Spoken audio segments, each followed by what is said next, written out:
throwing shit at the pilot. Niggas be broken, be sobbing, but still talking shit like they violent. So the trade deadline has passed, and if you were following me on Twitter, I was following all the news down to the minute, and I definitely had some mood swings, but let's just get right into this video, man. The winners. Okay, so let's start with the winners. Let's keep it optimistic before I inevitably just go off on my Celtics. So let's start with the Toronto Raptors. The Raptors definitely made the most moves out of all the contending teams. They essentially traded Terrence Ross and Jared Sullinger for PJ Tucker and Serge Ibaka. Serge Ibaka is a borderline all-star, keyword borderline, when he is on his A game. One of the best shot blockers, can stretch the floor and keep up with a small ball lineup, which is going to be key against a team like Cleveland. With PJ Tucker, you get a great wing defender, which you're gonna need against the LeBrons, the DeMars, and the Bradley Beals. And he's also a great shooter, and you can never have too many shooters in today's game. I honestly wouldn't be surprised if Toronto regains the second seed after the All-Star break. Next, we have the New Orleans Pelicans. Yes, I did say it was a high-risk, high-reward trade in my recent video, but at the end of the day, the Pelicans got the two best big men on good contracts for chump change. Sacramento has the reasons for getting rid of Boogie, but as far as the Pelicans, it was definitely a good move to at least keep Anthony Davis happy. Next, we got the Oklahoma City Thunder. The thing that really surprised me is the fact that they were even to make any trades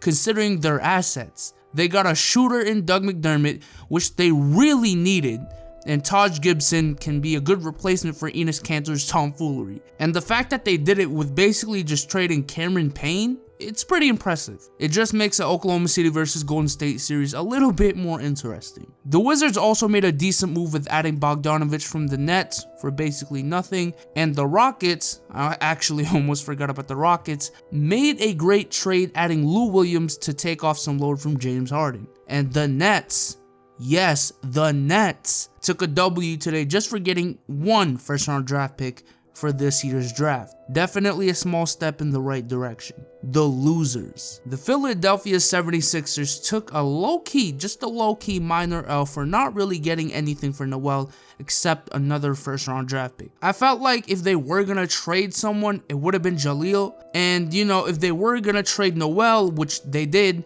they definitely could have got more, but it's not that big of an L. Already as mentioned before, the Lings, yes, I said the Lings because they never take dubs. I mean, bruh, just look at their GM, man. The man looks like freaking Babidi from Dragon Ball, bruh. Like, not even Shenron's legendary ass can save this team.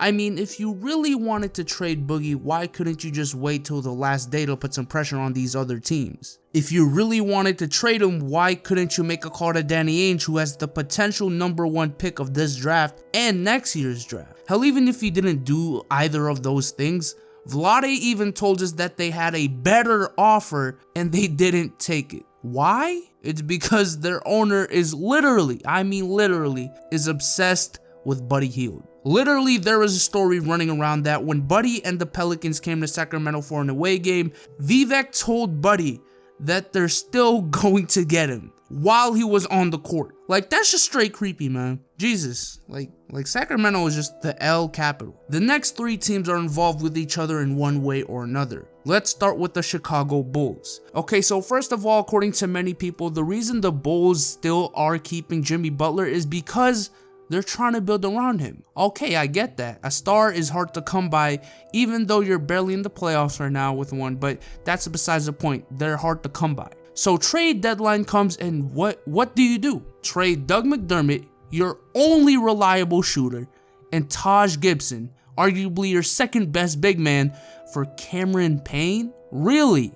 You already have MCW, you already have Rondo. What the hell is Cameron Payne gonna do? But no, I get it. Y'all still trying to build around Jimmy, right? And then we have the Indiana Pacers. Indiana, man, why do you still have Paul George? Like, seriously, why? Is it because you want to sign Paul George to that large extension? Doesn't he have to be on the All-NBA teams to even get that extension in the first place? Which it doesn't look like he's going to be this year. So you most likely can't even do that. Is it because you can build around him? No, I don't see any free agent going to Indiana in the next 2 years. Unless they want to trade Miles Turner, they don't really have any assets to trade there have been reports saying Paul George is hell-bent on going back to Los Angeles. So you got a star you're trying to build around, which you really can't, who has told people that he'll essentially not re-sign, but yet you don't want to cash out on him now. If you were going to trade with the Celtics probably understood that the pick is not a guaranteed #1 overall pick and would have probably chipped in an extra player. But y'all wanted 3. Now when the draft comes around and the Celtics have the #1 overall pick, this sure as hell won't be trading anything else besides that pick for Paul George. If anything, the Celtics will probably ask for more. So just a massive L for the Indiana Pacers right there. And last but definitely not least is my own Boston Celtics. Look, I get it.